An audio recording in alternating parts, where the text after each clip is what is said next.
అందరికీ నమస్తే. ఈ బాలయ్య అనే వ్యక్తిని దాదాపు మనం ఒక 6 సంవత్సరాల క్రితం తీసుకురావడం జరిగింది.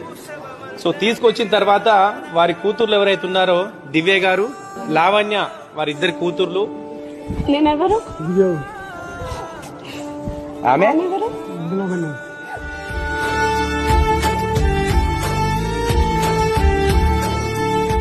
వాళ్ళు గత 1-2 నెలల నుంచి కూడా అన్నదానాలు చేస్తున్నారు. ఇక్కడికి వచ్చి అన్నదానం అయిపోయిన తర్వాత మరి నిజంగా వాళ్ళ కూతుర్లు వచ్చి నా దగ్గర కన్నీరు పెట్టుకోవడం జరిగింది. మా నాన్నని ఎక్కడైనా వెతకండి, మేము ప్రతిరోజు వెళ్లి వెతుకుతా ఉన్నాము, మా నాన్న ఎక్కడ రోడ్ల మీద కనిపించట్లేదు.